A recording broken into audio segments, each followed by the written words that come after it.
Добре дошли, всички се познаваме. Да помахаме. Стари клиенти, нов клиент. Гордо ви представяме най-новия модел на Technics. SL 1300.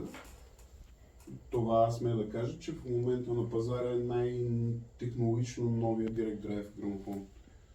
Това, което са направили Technics за този модел, за феновете на Technics, които не харесват класическия, заповядай.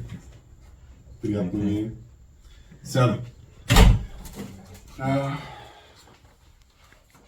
Това, което са направили Technics с модела 1300, за феновете на изчистения дизайн, тези, които не си падат по класическия дизайн, заимстван от диджейските грамофони, дизайнът наподобява дизайна на 1000, на скъпия модел. Много неща са заимствани от него. Най-напред, единственото, което другите грамофони не притежават и е най-новото в момента, е Delta Sigma за движването. Той е най-новия, най-безшумния мотор на Technics. Пак е безядрен, като всички останали модели. Следващото нещо, което е заимствано също от големите модели, е трислойния платер за по-добро демпфиране, алуминий, лед месинг и демпфираща гума.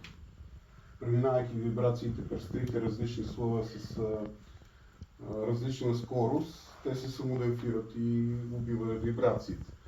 Другото ново в този клас е алуминиевото шаси, комбинация с много твърд поликарбонат, който демпфира допълнително.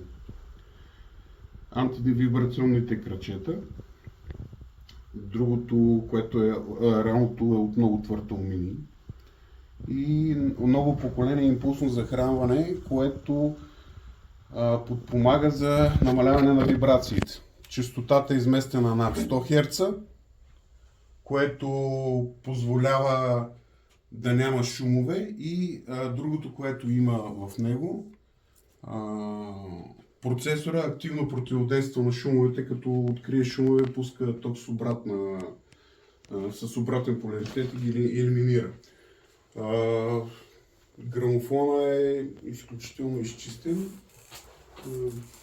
Не да кажа, че съм слушал доста грамофони, както и всички техници, много съм впечатлен.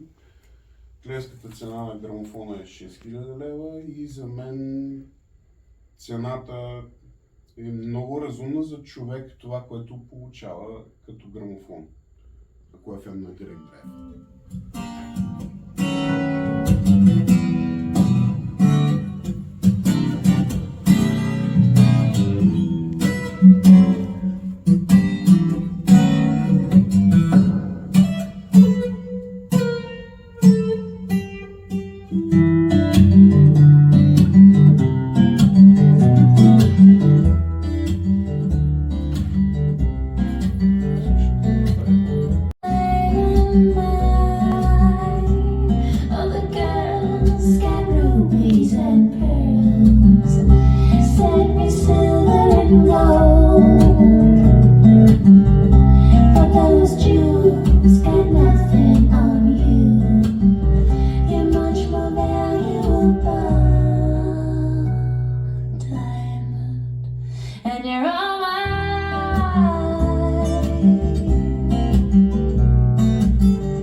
Diamond